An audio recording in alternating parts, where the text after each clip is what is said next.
I was the only daughter of one of the richest men in the city. My politician dad spoiled me rotten. First-class flights, a walk-in closet bigger than some people's homes. And yeah, I loved him a lot. We were inseparable. I thought nothing could ever come between us. Until my 17th birthday. I was having the time of my life. Just me, my cake, and no one to share it with. Because, duh, sharing isn't my thing. When Dad appeared with a stranger, I just knew he was about to dazzle me with a lavish new gift. Harper, you didn't invite any of your friends? Why? I'm having fun all by myself. I ain't sharing my cake with anyone. There's someone I'd like you to meet. Wait, is this the AI robot that looks so human everyone's freaking out over? Dang, this one's realistic. Ow! It speaks? That's next level tech.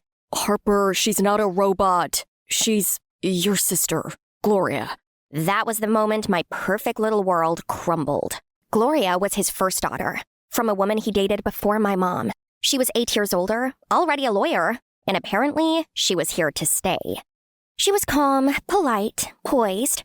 Even our servants adored her because she used big words and didn't cry over a broken nail. But the worst part? She acted like she belonged. You're not eating. Don't you like the food? It's you I don't like. Your face is ruining my appetite. Harper! No, Dad. When is Gorilla leaving this house? Because I just can't stand her. It's her house as much as yours. And her name is Gloria. Ugh! Then I stormed off in frustration. From that moment on, I made it my life's mission to get her out of my house. I pulled every dirty trick in the book. I secretly poured glue into Gloria's hairbrush. And her hair got so stuck she had no choice but to cut it off. I even poured cooking oil on the floor, making Gloria slip and fall flat on her back. As if that wasn't enough, I went ahead and spray painted "Get Out" in bold red across Gloria's bedroom wall. She had to sleep elsewhere for a day until the room got repainted. Each time, Dad figured out I was behind it and kept warning me to stop. You're pushing me, Harper. I'm going to do something drastic if you don't quit. But I didn't listen. I had no intention of sharing the title of only child with anyone, even if it meant becoming a true villain. It all exploded when Gloria gave her first presentation at Dad's law firm. Watching her speak so confidently, while Dad grinned at her, I knew my dreams of being the future CEO of Dad's firm were smashed. I was still in high school. Where would I even begin to compete? So, I activated the fire alarm. Dad's precious boardroom drowned in water. I felt victorious. That is, until I saw Dad's face. I had never seen him so angry before. You did this, Harper. How could you? I've had enough of your childish behavior. Do you know what it took for Gloria to put that presentation together? Seriously, what's the big deal? It was just some stupid presentation. What, Harper? How dare you ruin everyone's effort and time and act like it means nothing?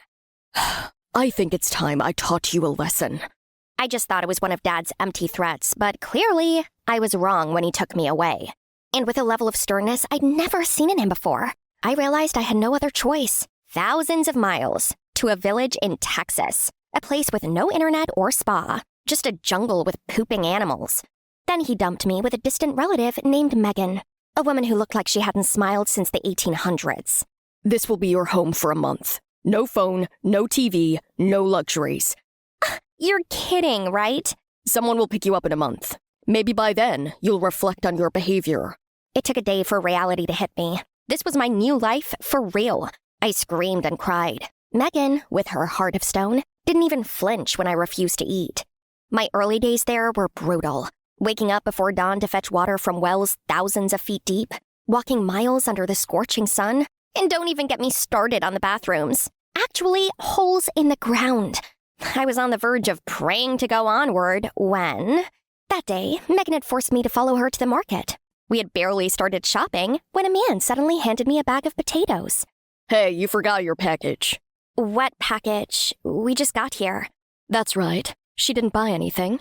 The man was still insisting we were the ones who paid for the items and forgot them, drawing attention from others, when a girl rushed in, panting. Wait, that's mine!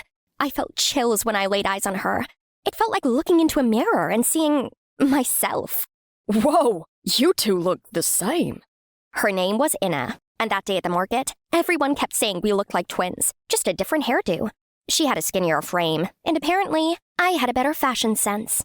In this godforsaken place, I saw a hint of hope. maybe befriending the girl who looked like me would make my life less dull. So we started hanging out. Wanna read? I don't know how to. She suddenly turned away, cheeks burning, and that's when it hit me. Okay, that's personal. Why do you always dress like you're meeting the queen? Please! This? Back home, this would be my laundry outfit. Are you rich? An immeasurable fortune. Only child, sent here to learn a lesson. Sounds dreamy. I'm the 12th kid in my house. 12? Inna smiled at my shock and shared her story. Growing up in a big family, denied school, and often forgotten by her parents.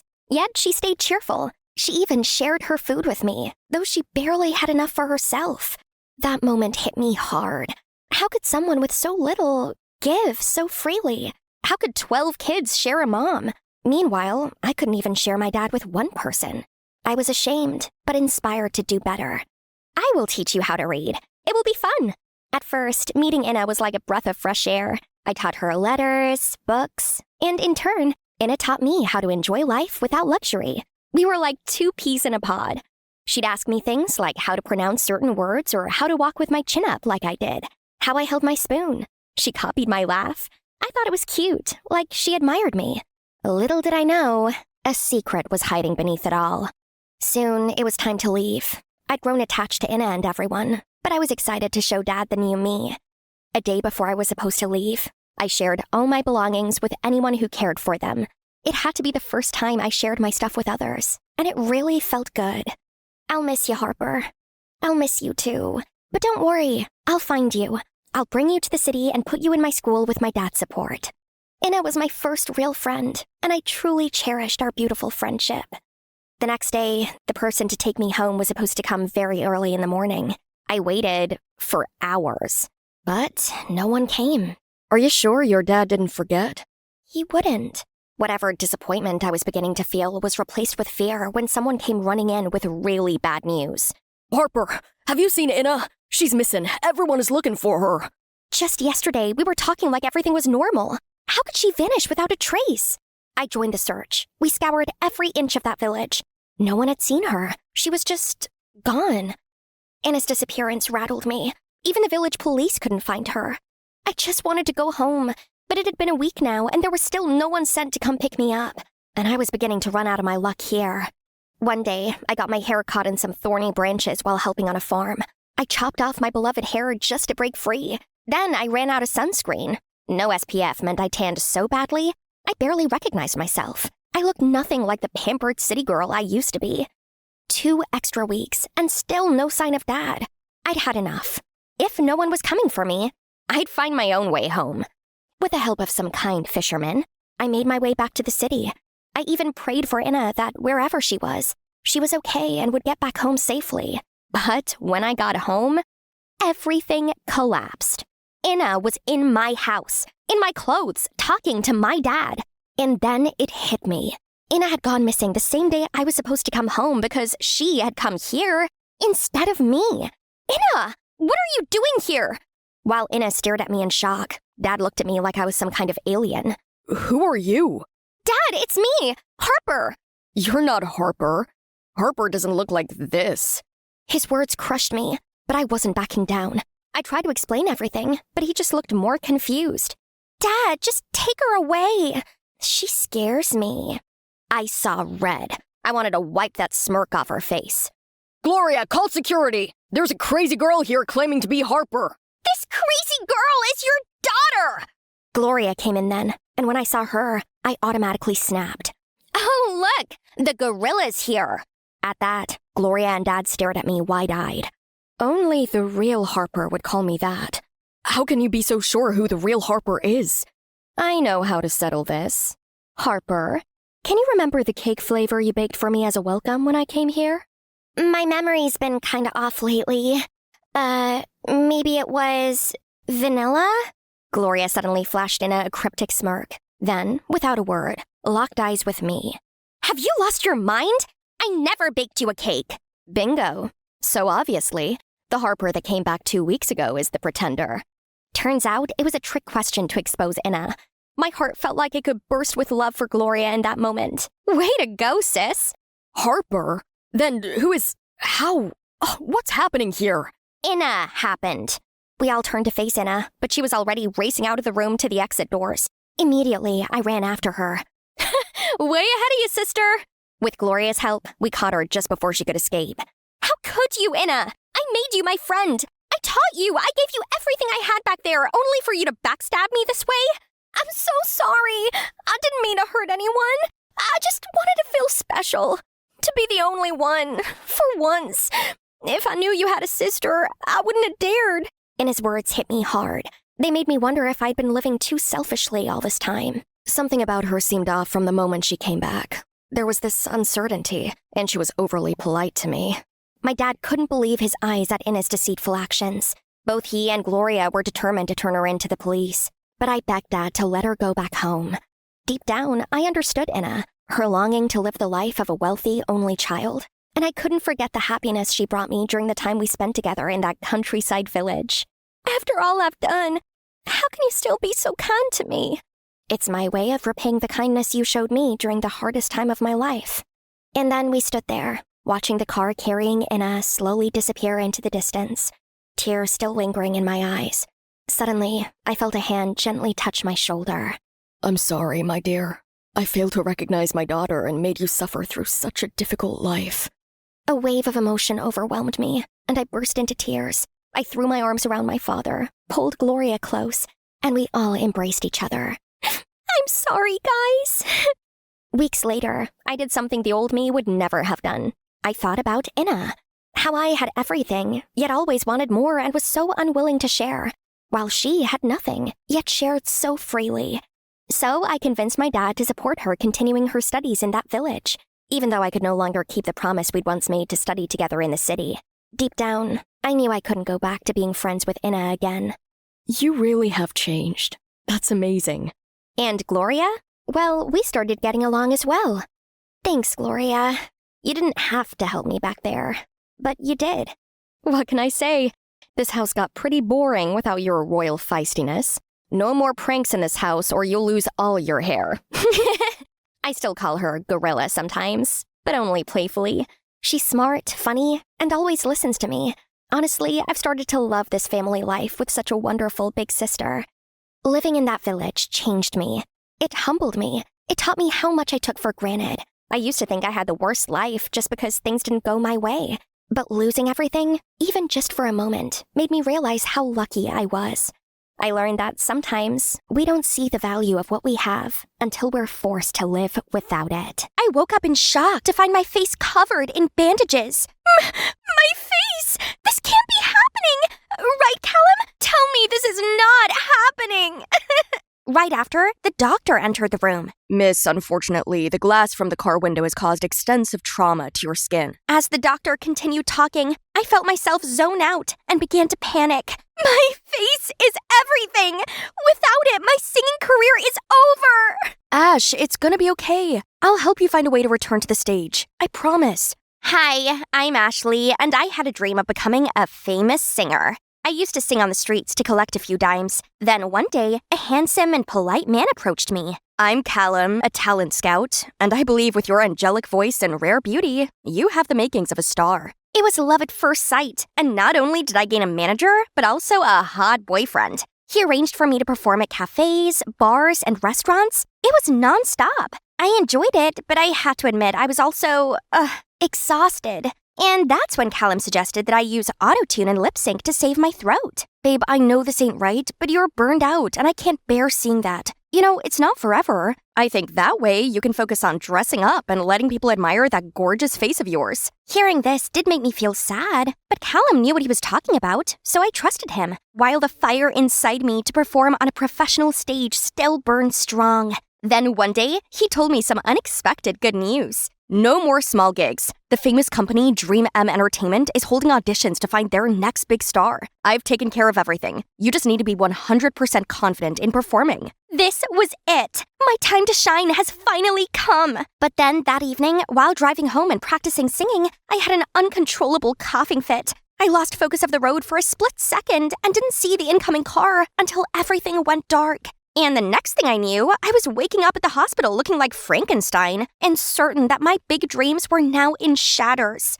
After 2 months in the hospital, most of my scratches healed, but only a deep cut scar remained on my cheek. Just a few days more until the audition, and I couldn't show up looking like this. This is a once-in-a-lifetime opportunity. Can makeup cover it? Or maybe a mask? There must be something. But the doctor said I can't wear makeup until it's fully healed, as it might cause an infection. And if I went on stage in a mask, people would certainly raise questions. Then Callum's eyes suddenly darted to the photo on the shelf. Ash, here's your answer. Get your sister to be your double until your wound heals. You mean Bridget? That freak? No way! Yeah, I do have a twin sister, but we aren't close, for sure. My parents divorced when we were 7, and the courts decided I'd live with Dad and Bridget with Mom. I had a great life with Dad, as he bought me any outfit I wanted. But Bridget was a tomboy and didn't care about fashion. The last time I saw her, she was wearing all faded clothes. I guess the whole moody, loner, frown like she's constipated look was her vibe. I tried talking to her at college, but she always snubbed me. And just like that, we ended up being strangers, despite being siblings. And now you say I have to grovel her for help? No! I get that you guys aren't close, but surely you can put your differences aside for this once-in-a-lifetime chance at your dream? I suppose Callum has a point, so I agreed. Only it wasn't that simple, as I didn't have Bridget's number and she refused to use social media. You know, to match her cool, unbothered vibe. Ugh. Hang on. I remember her scowling at me behind the counter at the Yo-Yo fast food once. Perhaps she still worked there? I immediately disguised myself and headed there. Oh, there she is. I started hovering around her and explained what had happened, then asked her if she'd be my double for the audition, but she didn't bother to care. Get out the way. I can't perform looking like this. Please, this is everything to me. It's none of my business. I have work to do. See, I can't just give up like this. So I ordered food and sat there and waited for her to change her mind. It was closing time already. I was about to leave when I saw Bridget and her boss quarreling with each other. My gosh, this is why it's never good to hire teenagers. I only hired you because you begged for the job. I'm sorry, sir. Darn it. Starting today, you will work without pay for 3 months. No, sir, I need money. You didn't even pay me last month. Hey, what are you doing? Go. You can work elsewhere. Don't be here with a scumbag. What? And you? Get lost before I report you to the cops. What you aiming at? Why do you have to work here anyway? Doesn't Mom give you a big enough allowance? Don't pretend like you care. How could a spoiled girl like you ever understand? What do you mean by that?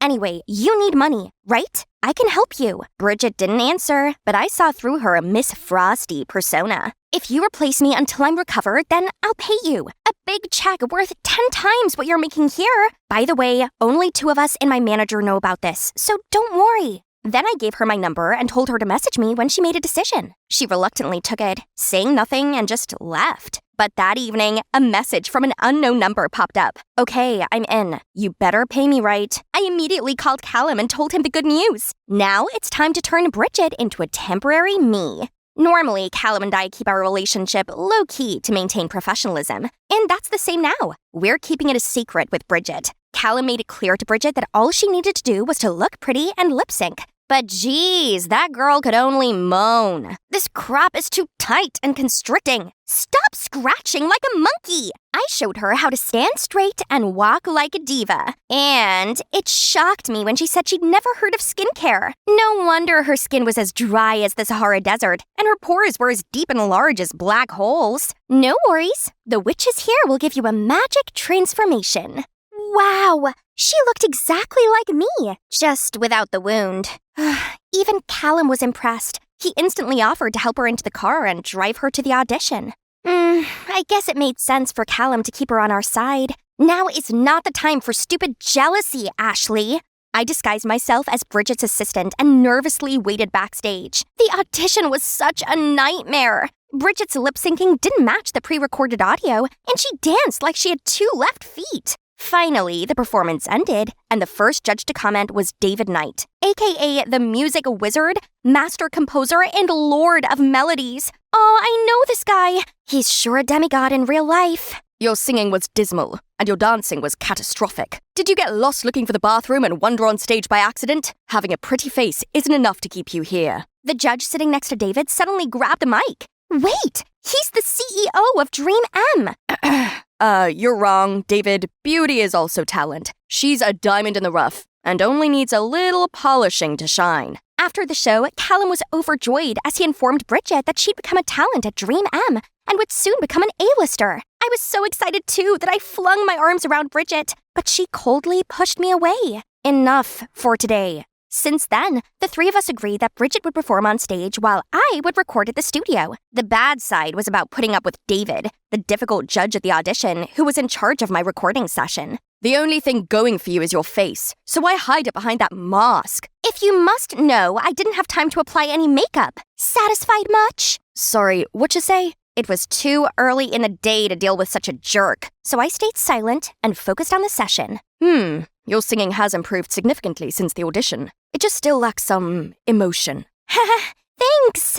My debut was just days away, but things didn't go so well. Bridget had no sense of style and appeared in the fashion column Worst Dress Lists, shaking like a leaf on stage and jumbling her words when facing impromptu interviews. So I had to set up a crash course for Bridget, but this time I taught her simple, easy-to-remember things instead of big stuff like last time. I showed her how to pair basic outfits, how to deal with the press, and most importantly, I still guaranteed her regular pay. Ash, you've helped me a lot, and thanks. Oh my, she was so awkward. But that was sweet. I could gradually feel that we were actually sisters. Bridget, the main effort was still yours. Keep it up. Soon, the company began to promote Bridget, and her reputation skyrocketed. All the while, my relationship with Callum took a nosedive. At previous events, Callum used to pamper me and bring me my favorite foods. But now, he just brought Bridget's favorites. He never left her side, and they were always having cozy chats. So one day, I decided to talk straight to him about this. Callum, I have to admit that I feel kinda uncomfortable, as you're a bit too close to Bridget. Babe, I got you. I have to pretend I'm with Bridget as everyone thinks she's you. I'm doing this for your own good, so stop overthinking. Will you do it for me? I know, but I really feel insecure since I got this scar. It's like I've lost everything. Don't worry, the scar will eventually heal. The most important thing right now is you stay calm and get through this time. Right. I suddenly forgot that I was working for a greater goal. I tried convincing myself that they were just dedicated to their work and that my wound would be healed soon, and I could go back to being me. I still go to the hospital every week for follow-up and treatment. It's faded, hasn't it? I needed to escape, so I went to the studio to sing my heart out. I was certain no one would be there at this time of night, but turned out I was wrong. Surprisingly, on seeing me, that dude didn't shoo me away. Instead, he was actually pleasant. A night owl too, huh? Start singing then. I'll give you my valuable opinions. I was shocked by this approachability, but I rolled with it. David was many things, but there was no denying he was extraordinarily talented that made huge hits. I sang, and he gave me some useful tips and pointers. I believed you'd be too haughty to listen to my guidance, but it turns out I was mistaken. Well, I found you annoying at first, but I appreciate your help and I value your feedback. It seems there's actually a nice guy behind the ogre front.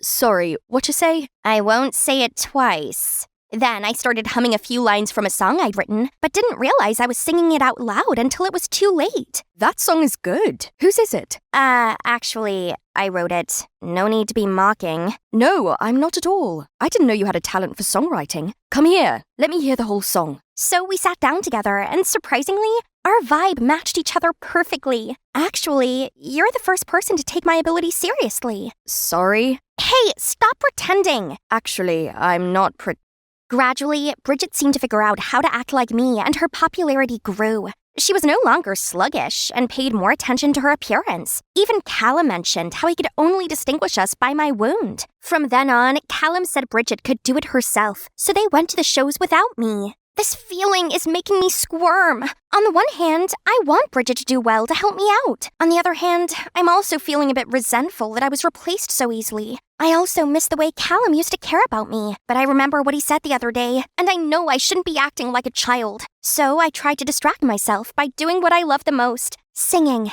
Everybody was packed with Bridget's show, so this world is mine. Woohoo! I was in the studio practicing my new song when suddenly David barged in. Can you explain to me why you're here whilst also performing on TV live? Why are you here? Does it even matter now? Who really are you? I begged him to keep quiet. Then I frantically took my mask off and told him everything. I mean, everything. As I was too shocked to make any excuses. This is insane. I know it isn't right, but I promised once my wound healed, everything would go back to normal. Singing is everything to me. David remained silent for a while, then blurted out, All right, if what you said is true, I will keep your secret. And one more thing. If you really like singing and songwriting, I can continue to help you. What do you say? Yes, totally yes. And don't you dare lie to me. I'm not sure what I'm gonna do. Yeah, swear to God. Finally, it was the follow-up day. As the doctor finished the examination, I saw him frown. I'm sorry to inform you that the scar cut's too deep. It may fade over time, but I'm afraid it won't go completely. At least in 2 years. I broke down. This couldn't be happening.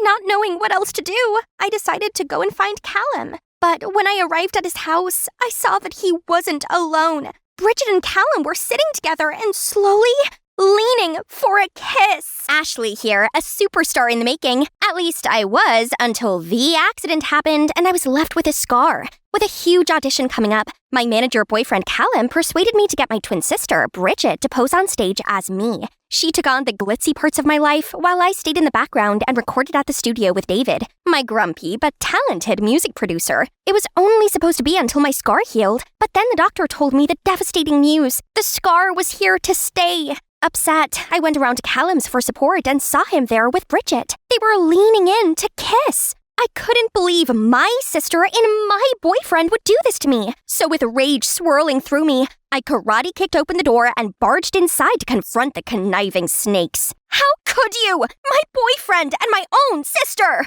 He's your boyfriend? I didn't know. I'm so sorry. No, you did nothing wrong. I fell for her first, Ashley. Can you blame me? She's a flawless superstar. You'd understand because you used to be her. At least until you crumbled. I was freaking hit by a car, you douchebag! But it didn't matter to him at all. That's when it hit me. Callum never loved me. I was just a tool to him. You can't trust him, Bridget. It's only a matter of time before he decides you're no use to him anymore and ditches you, just like what he's doing to me right now. And I'm going to make sure the whole world knows what a jerk he is. Callum suddenly lunged towards me, then aggressively dragged me out of the house. You think you can threaten me with that big mouth? Who's gonna believe you, huh? You're just a shadow of Bridget, a flawed, pathetic version of her, so get lost. You'll never get away with this. Just you wait and see. Days later, I was still hung up on his cruel words, but I had to do something to take back what's mine. So I spent ages covering my scar with makeup, then showed up at an event I was supposed to attend. I confidently strutted up to the entrance. Whoa. Nice try, Ashley. But the scar gives you away. Try Kylo Ren next time.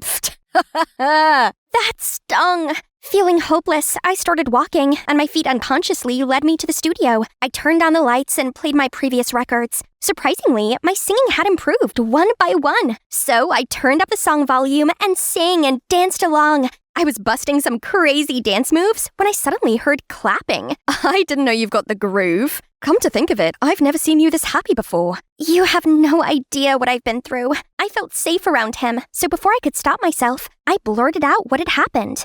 He insisted on taking me somewhere fun to cheer me up. Turns out David's fun place is the super cool Japanese fair. We shared some huge rainbow cotton candy and lit sparklers and drew musical notes in the air. Then, as we walked past a stall with some fantastically colorful masks, I stopped dead and stared at them. Hey, I have an idea. I should start a new singing career wearing a cool mask. I mean, it's not the most original idea since Sia and Marshmallow have already done it, but I can hide my face and Callum wouldn't even notice to stop me. That's actually a great idea. Here, this one looks cute on you. Holy cow!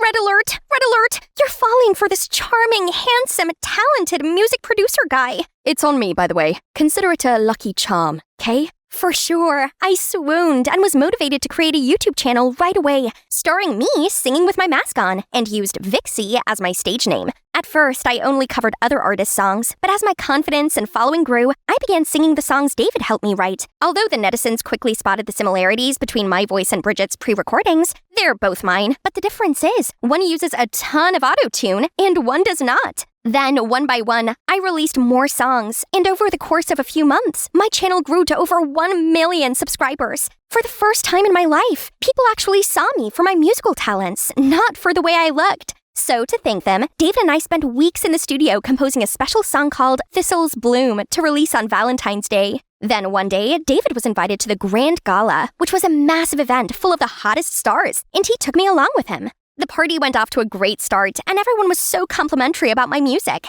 I was dancing alone while David talked business with some music producer. But then, Bridget suddenly appeared and tried talking to me. "Vixie, hi! I love your look." I ignored her and went to leave, when suddenly I got this itchy feeling in my throat, and I felt my face begin to swell. I looked down and gasped when I saw pecans inside my muffin. "Oh no, I'm allergic to pecan." I ran to the toilet and took off the mask to catch my breath, when the bathroom door snapped open and in walked Bridget. "Come on, Ash, I already knew it was you."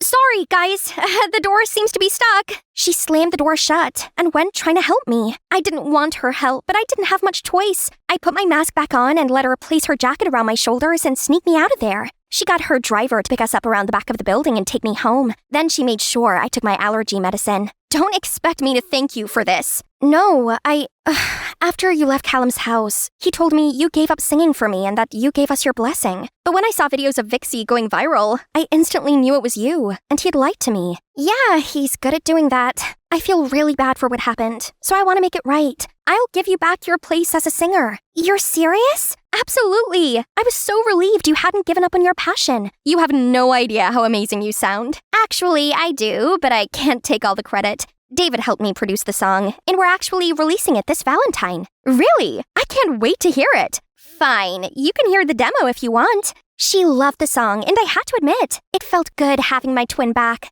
A few days later, I was fully recovered from my allergy attack and feeling excited about my big song reveal. But then I went on my laptop and saw that Bridget had released a new song, Thistle Bloom, my song! I immediately called Bridget to find out what was going on. Surprised, weren't you? Now you know how I feel. I've always been inferior to you. It's about time you be the loser. Oh, and BTW, Callum and I are officially dating. He picked me over you, so did your fans. They definitely won't be fooled. I'll show them the truth. I went online and insisted that the song was my work. But not only did the netizens not believe me, but they also wanted me cancelled. This Ashley wannabe is so tragic. I always thought this masked girl was sketchy. She thought she was so sleek, stealing Ashley's song. I had to watch my subscriber count take a nosedive. All my hard work had gone to waste. I turned my phone off and just sat in a dark room, wishing I was beautiful again. Maybe people would believe me then. Suddenly, the door opened and in walked David. You've been ignoring my calls and messages, so I came to see if you were okay. Seems you're not. No, I'm hideous, and now my career is over. Your career isn't over because of how you look. Can't you see? You're very talented, and you're all set to become a great artist. That's why Bridget is so jealous and insecure. She has to steal your work. So, people still believe Bridget because she's beautiful. No one wants to believe in this sketchy, masked girl who's too afraid to show her scarred face. Look, I can't hear most of the words you just said, but all I know is you can't let a minor setback like this stop you from doing what you love. He then took something out of his ears. Hang on, were they hearing aids? My hearing started deteriorating when I was 15. When I told everyone I wanted to work in the music industry, they all thought I was delulu. But 5 years later, and look at me now. Of course, it was hard for me too, but I never let my disadvantage get in the way of my dream. You really did it! Sorry, what you say? Oh, that actually made a lot of sense. If David could overcome this and continue to compose and produce amazing music, then I could overcome my body image issues and become a real singer in my own right, and under my name. I started by snooping around my old fan pages and found out that Bridget was going to hold a press conference for the release of her latest album and perform Thistle Bloom. I devised a plan to get there before she did, and that includes David puncturing his own car tire and getting Bridget and her team caught in traffic. On the press conference's stage, I was shaking like crazy, but as soon as I heard the audience chanting my name, I knew I could do this. I stepped on stage, and while the crowd was too stunned to react, I quickly started performing an acoustic version of Thistle Bloom, and the crowd went quiet. I could see it in their eyes. They were moved. Then the screen behind me lit up and played a video of me and David working on the song. When my performance ended, the audience erupted in applause. I was overwhelmed with joy, but then a reporter suddenly stood up and asked, "Are you the masked singer Vixie? What are you doing here instead of Ashley?" I knew this was my moment of truth, so I took a deep breath, then removed my mask. I'm actually the real Ashley. The audience gasped in shock. Buzzing started spreading. I got the scar from a car accident. I was so hungry for fame, but believed I could never make it as a star with a scar. So I asked my twin sister, Bridget, to take my place. I'm sorry that we deceived you like that, and I promise that from now on, I will always stay true to myself, scar or no scar. Then I stepped down from the stage and walked past Bridget, who was trying to escape the reporters. She looked around and called Callum's name for help, but in typical Callum style, he was trying to blend into the crowd. Ashley, was the twin swapping plan your idea? No, it was actually my ex-manager's, aka cheating ex-boyfriend's idea. Wasn't it, Callum? I watched him look mortified as they swarmed around him. It seems like he's gonna have a hard time with his career in the future. That's karma for you. Then I strolled out of there with David waiting at the door, leaving all the buzzing behind me. I started living my life just the way I wanted and no longer cared what Bridget and Callum were up to. Then one day, I was driving home from the studio when I saw Bridget surrounded by some thugs. I called the police and then made sure she was okay. Turns out, Mom was in debt, and the collectors were now forcing Bridget to pay up.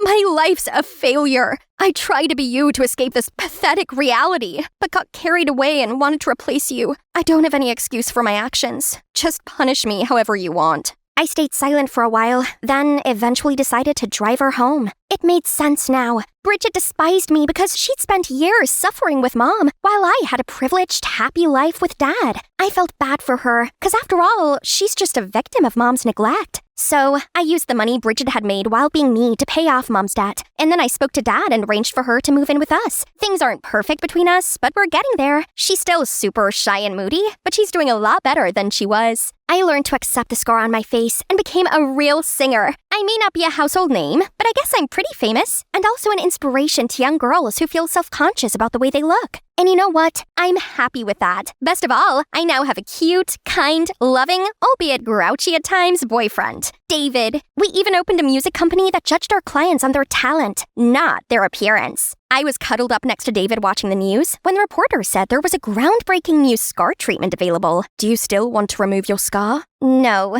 as it's now a part of me. Just another beautiful Sunday. I was bragging to Nanny Emma about my wonderful adventure. Goodness, that's incredible. Weren't you scared? Of course not. Dad taught me. Why are you still here, Amy? Get ready for your piano lesson. Oh, it's Mom. Again. She rushed in, snatched the phone out of my hand, said, "Go now or I'll delete all these videos."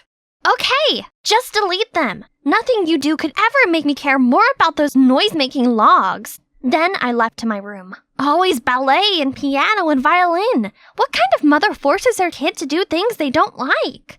Ugh, I won't back down this time. I have my videos all backed up online anyway. She can't control me. What? Huh? What else? I turn around to see Mom drop to her knees. No, it can't be. Just this morning, my husband was still... Dad had suffered a stroke on a trip to survey a gem mine, and they couldn't reach the hospital in time to save him. How could that be? He's not only my dad, he's my bestest friend. I bet the news is just as hard to deal with for my sister Brianna, as she was always the one who went on business expeditions with him.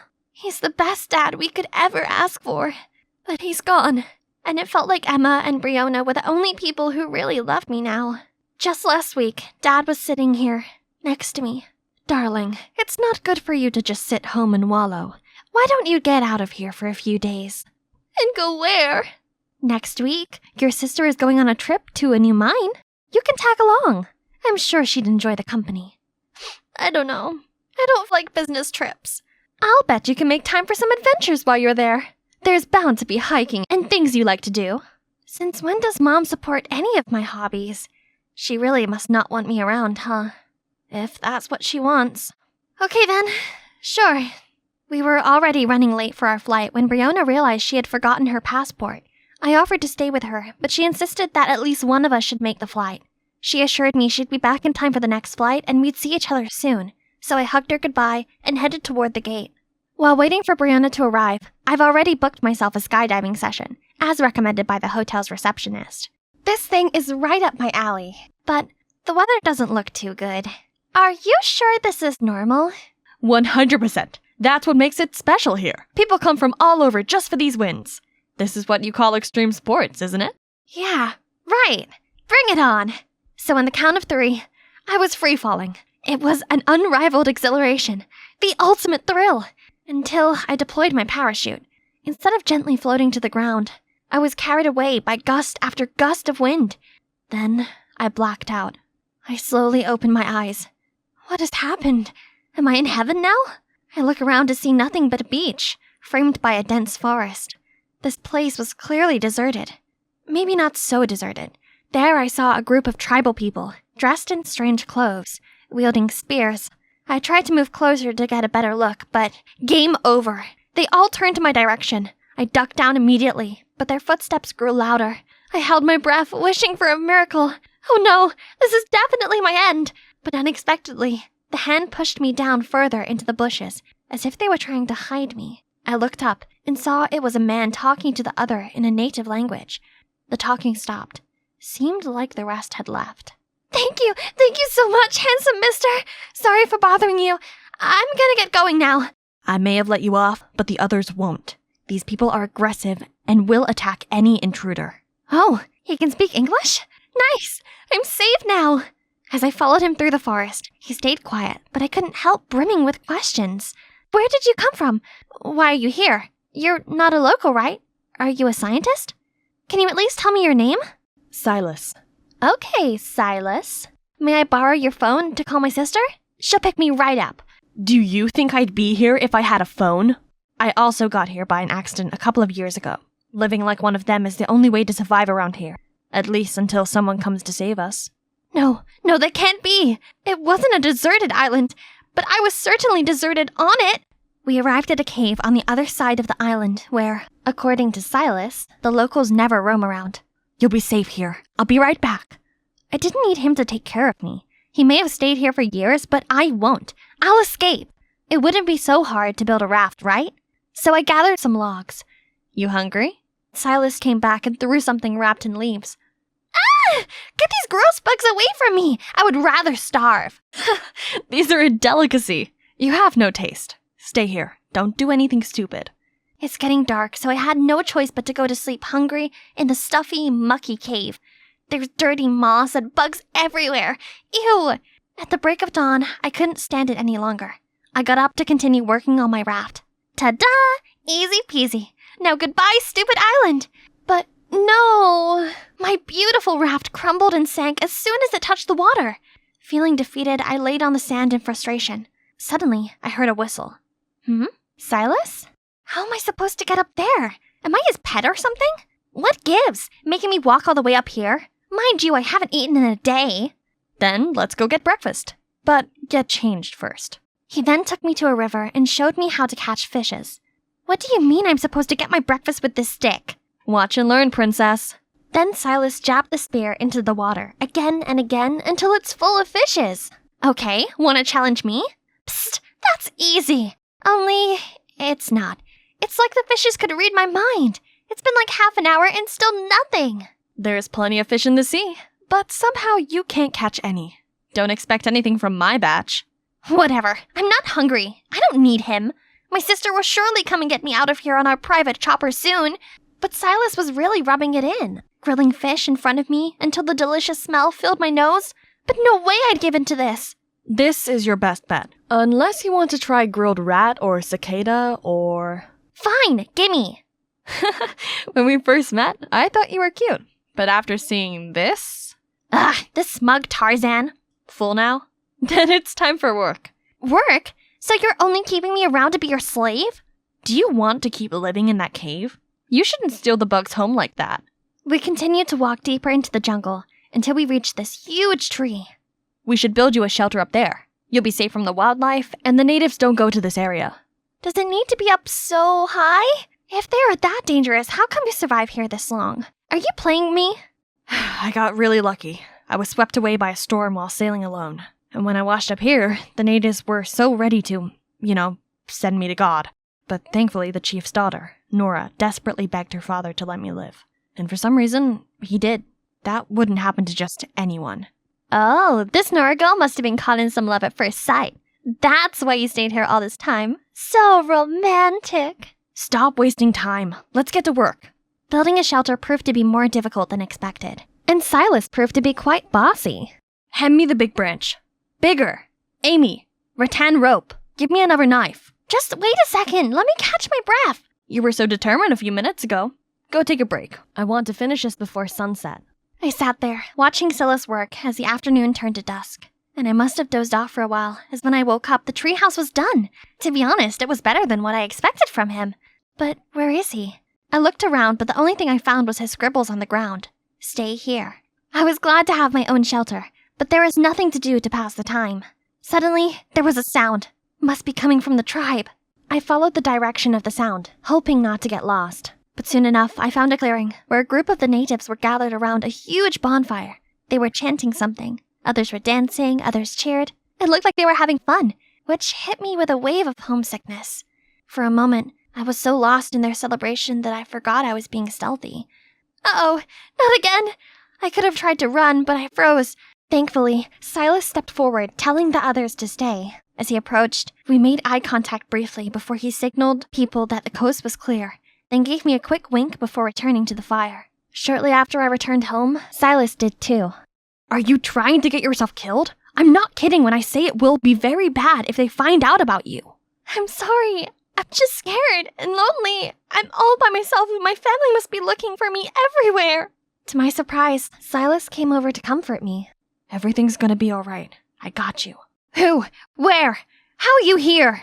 She clearly didn't know much English, but her weapon pointed at me was enough to know that she was angry. Silas immediately ran over to calm her down. I didn't know what they were saying, but she left, though not before giving me one last dirty look. Turned out it was Nora. Oh, what a relief! An acquaintance! Why didn't you tell me earlier? Don't celebrate too soon. Nora insisted you leave immediately. Oh, she knows how? Then I don't have much of a choice whether I stay or leave here, do I? Don't worry, I'll take care of Nora. And he must have, because the days passed by and the natives never came to drive me out. Silas continued to visit me every day, bringing cloves, teaching me how to pick fruit, swing on branches. Soon the work turned to play. He started teaching me tribal dances and vocabulary, and we visited the waterfalls and lakes around the island. It's pretty fun. It felt like going on adventures with my dad again. Confident in my knowledge of the island, I started to venture out on my own. But Silas didn't prepare me for this. A leopard showed itself and slowly moved towards me. I tried to stay composed to find a way to escape, even though every bit of me was freaking out, when suddenly, Nora jumped down from nowhere and petted the leopard as if it was her little kitten. She gave it a fish and the kitty just happily ran away. Thank you so much. I'm Amy, Silas's friend. Silas, mine! Yes, he's all yours. I hate him so much. I wouldn't even touch a strand of his hair. Silas? Ew. No. Nora huffed loudly before leaving. Here. Or maybe I shouldn't share it with you since you hate me so much. Oh, stop it. My life was on the line. It was not time to confess my feelings. Oops, what did I just say? I continued to stutter, making lame excuses. You're not even listening to me, are you? You haven't heard a thing I said. Huh? What did you say? He grinned and left without another word. I couldn't stop smiling at the silly bracelet. The island isn't really that bad. I have the freedom I've always wanted. I wake up with the sunrise and have things like this. This really is the life. One day, the sun had already set and Silas still hadn't come over. I was starting to worry when he arrived with, Nora? Silas said she wanted to bring me some clothes. I was relieved that she finally wanted to make peace, but her expression confused me. When I thanked her, she didn't say a thing or even smile. We sat around the fire. Silas and I talked about one thing after another. Oops, we might have forgotten about Nora. But the language barrier really is a big deal, you know. And so she just sat there sulking. Suddenly, she stood up, causing hot coal to splatter all over me. Silas hastily helped me clean my hands as Nora stormed off. Is she okay? Maybe you should go follow her. But Silas reassured me she'd be fine and went to find aloe vera sap for my burns. I think she misinterprets our relationship. Does she? 'Cause I too thought there was something going on. I was too surprised, but managed to gather myself enough to reply clumsily. Says who? I don't think you formally courted me, sir. Tomorrow will be our first date then. In the mushroom forest. What do you say? I was glad Silas had saved this place for a date, because everything about it was curious and beautiful. Before long, I had wandered far ahead of Silas. I knew I had gone too far, but something drew me deeper into the forest. I walked along this cave, as I thought I saw a ray of light at the end. And there really was! The cave was not a dead end, but it was just covered by vines. And, oh my god, this is like a whole nother paradise that hasn't been discovered. And there was wreckage of an old helicopter. I immediately called Silas over, and he seemed to not have any idea about this either. We explored the helicopter the whole morning, but it was nothing except a rusted hunk of junk. We were about to leave when Silas hit a button, and the radio came to life. We had found our new hobby. Since then, we went there every day, listening to music and pre-recorded content on the stereo. But eventually, we somehow got a faint radio signal, and for the first time, we had some connection to the outside world. I normally didn't care so much for news, but my interest was piqued by a familiar-sounding story. Right after the death of the biggest name in the gem industry, his wife was kicked out of the house. Any relations to the missing of the youngest daughter? Who will be the winner of the fight for his inheritance? Was this real? Were they talking about my family on the radio? Why would my mother leave? I then recalled my mother's strange behavior before I left. She, for the first time, encouraged me to go on an adventure, and I somehow ended up here. Was it even a coincidence? Oh no, how could a mother do this to her own daughter? Calm down. I believe there's more to this. Don't jump to conclusion yet. Personally, I don't think tigers eat their young. Maybe, maybe not. There's only one way to find out. I need to go home. Immediately. It's me again, Amy. Last time we spoke, I had made a huge discovery. But before we get to that, let me just remind you how we got here. My father's death left me completely devastated. So Mom suddenly convinced me to travel to take my mind off of it. But instead of having a good time, I accidentally got stranded on this exotic island that's owned by a native tribe who do not like foreigners. Luckily, I met Silas, who helped me survive here, and we actually have gotten pretty close. We're having so much fun that for a second I forgot that I had to go back, until I heard the rumor that my accident could have been staged. Would my own mother really have caused me to end up here? I needed to go home immediately to find out, and Silas was willing to help with all his might, but it's been a few days, and I haven't heard anything back from him. I waited eagerly, then impatiently for him to come. Finally, one afternoon, I heard a noise outside. I quickly went down to check. To my surprise, it wasn't Silas. It was Nora, and as usual, she looked annoyed to see me. I tried to tell her Silas wasn't here, but she pushed past me anyway and grabbed a stick to draw something. What are you doing? Abstract art? There. Island. I see. People. Then I got it. There's an island? With people? Can we get there? Yes. Can go. We can take a boat there? She nodded again and signaled me to follow her. Oh my god! I jumped with excitement! Maybe I was wrong about her. Nora led me to the shore, where she uncovered a small boat hidden behind a bush. Go away, now! Go!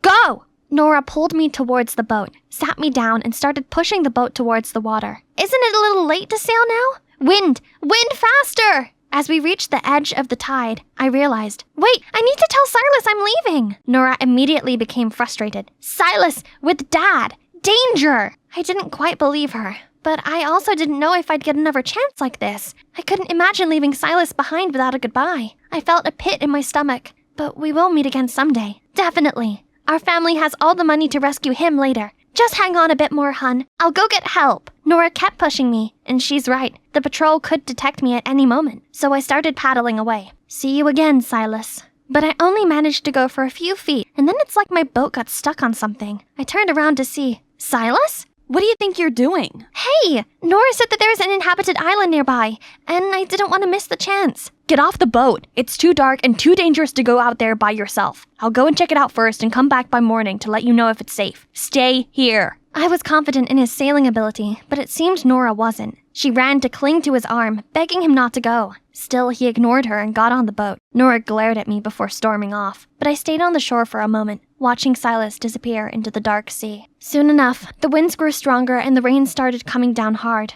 The storm lasted through the night. I stayed up, waiting in the cave where I spent my first night on the island. The rain stopped by dawn.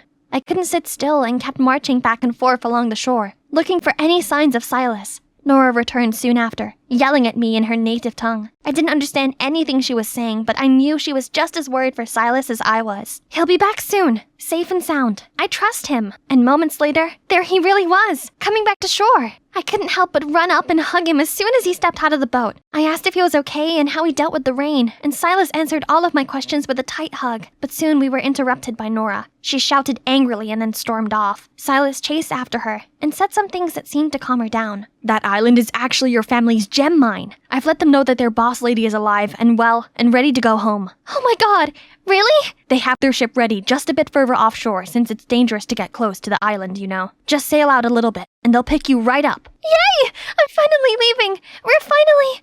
Silas stopped walking and looked at me sadly. Come on, let's go! I can't go with you. Nora will only let you go peacefully if I stay here. If I try to leave with you, she'll tell her father. My heart sank. We'll see each other again, I promise. How? Where there's a will, there's a way. Silas squeezed my hand and then let me go. I tried not to look back at him as I got onto the boat and set sail.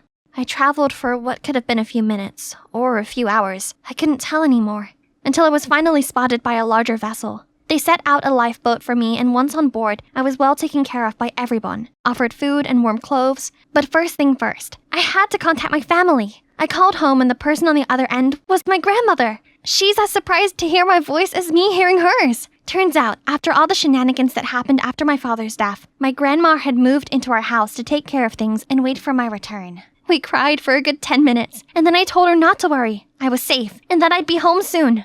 When I got home, Grandma, Nanny Emma, and my sister Brionna rushed to greet me. As my sister hugged me tightly, I realized how much I had truly missed them, and also realized that my mom was really nowhere to be seen. No one made any mention of her in any way. I worked up the nerve to ask my grandma about her.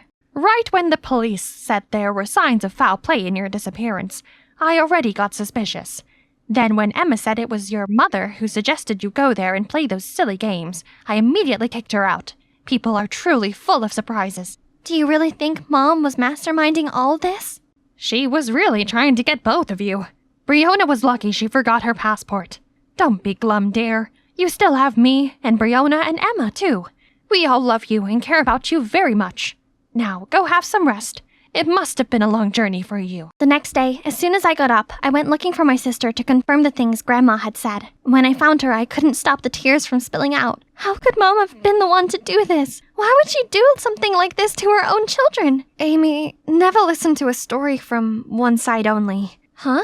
Do you know something I don't know? Just don't jump into conclusions yet. She then excused herself to work and hurriedly left before I could ask anything else. I kept thinking about what Brionna said, but couldn't come up with any other speculation. As I passed my parents' room, I noticed a box sitting outside the door. It's full of my mother's belongings. Nanny Emma is probably packing my mom's stuff out of here. Something in the box caught my eye. I opened it up and found that it was a photo album of me since I was a kid. And next to each picture is some love notes. This is definitely my mom's handwriting. My eyes landed on a photo of myself playing the piano, and my mother wrote, "Sweet Pea playing my favorite song." She meant so well, but I was always the ungrateful, rebellious one. Was that why she stopped loving me? Did I do anything that terrible for her to want me gone? I suddenly missed her. I found myself taking the photo up to the piano room, someplace I've never gone voluntarily. But as I reached for the doorknob, I heard voices coming from the inside. I peeked through the ajar door. Stop it! It's lucky enough that you didn't get caught. Just get out of here before it's too late. And throw all of my effort in vain? No way! My plan was going so well. How on earth could she survive? So, plan B. You need to secure that spot in the board of directors before Amy gets in the way, and I'll take care of the rest. But, oh God, them? They were behind all this? That night, I waited until I had everyone together to make an exciting announcement. Tomorrow, I'm officially going to start working for the company. I've been working on a proposal to pitch to the board of directors to gain their approval. That's wonderful, dear. Don't you think you need some sort of rest, sweetheart? You went through a big ordeal, and I'm ready. I'm totally fine. Well, Brionna will also be returning to the company, and I'm glad I'll be able to help her out. The more hands, the better. I'm so glad you want to join the company. Later that evening, Nanny came into my room with a warm glass of milk. Oh, Emma, you always take such good care of me. Well, tomorrow's going to be a big day, and you need to get a good night's rest. Thank you. Finish your milk before it gets cold, sweetie. Good night. I hugged the warm milk glass and smiled at her as she walked out. Okay, one last revision, and then I'll go prepare my outfit for tomorrow. But my eyes, so tired. Suddenly, I was woken up by a sound at the door. Then it slowly opened, followed by footsteps. Someone is walking towards me. She's looking for my documents. Aha! Time to wrap up your play, Emma. Oh, sweetie, go to sleep properly in bed. I'll help you tidy up. Cut the act, you witch. What do you think you're going to find here? My presentation for tomorrow? Joke's on you. It's a trap. But the milk, you've drank it all. You mean the glass of milk-flavored hypnotic? I've poured it down the drain. Sorry. Suddenly felt lactose intolerant. Bold of you to think you can fool me in my own house. I've seen everything. But why? Do you want to take me down that bad? Emma, aren't we? Because my daughter, Brianna, deserves this company more than you. Before I could even process that information, Emma was rushing towards me holding a chloroform-soaked rag. Just as she backed me into a corner, the door flew open. My grandma and Brianna rushed in, followed by the police, who restrained Emma right away. Brianna ran over yelling, I told you I didn't want any part in your schemes. I would never, ever hurt my sister. Brianna? Did you know she was your real mother already? Not until after Mom was gone. Then Emma told me everything. Sensing my confusion, Brianna explained that Emma had a fling with our father many years ago, but he wouldn't marry her because of her lesser status. She was already pregnant with Brianna at the time, so our father allowed her to stay as a nanny. When my mom married our dad, she only knew that Brianna was her husband's stepchild. I'm sorry I didn't come clean sooner. I didn't know what to do, because I didn't realize how far she was willing to go. But when I saw her messing with your drink, I knew that I needed to at least warn you. Thank you for always being on my side and telling the truth now. It must have been even harder for you to process all these. But don't worry, we can still make this right. Emma was trying to explain away her crimes as the police escorted her away in handcuffs. They assured us justice would be served. We got in touch with Mom, and by morning she was back home. After some more crying and apologizing and explaining and hugging, everything was as close to normal as it could be. I admitted that I didn't want the responsibility of running the company, but there was something I did want. I wanted to return to the Gem Island and oversee the exploration of the new mines. What I didn't say was the reason I really wanted to return. He was all I could think about as I embarked on my journey back to the island. We took a big boat as far as we could, before I needed to board a paddle boat to remain undetected once we reached native territory. Before I knew it, the island appeared on the horizon. My heart fluttered as I paddled faster and faster, waiting for the moment I could finally see Silas again. I was so focused on the land ahead that I didn't see the huge wave coming up from behind and overturned my boat. When I opened my eyes, I once again thought I was dead. This time, it was because the first thing I saw was an angel's face. Silas. Amy. Hi. I told you we'd see each other again. But my moment in heaven was interrupted by the tribe's return. We were surrounded by the natives hollering and pounding their spears into the ground. A man angrier and more distinctively dressed than the rest stepped forward. This must be the chief. He shouted something to the others, and they grew quiet. He shouted some more, and all of their spears were pointed at me and Silas. I looked up at Silas. His face didn't change. He hugged me even tighter. Just when I thought the end was near, I heard a familiar voice. Nora was standing in between us and her father, shouting desperately. The chief's expression softened, and after some discussion between them, the chief gave another order, which made Silas very surprised.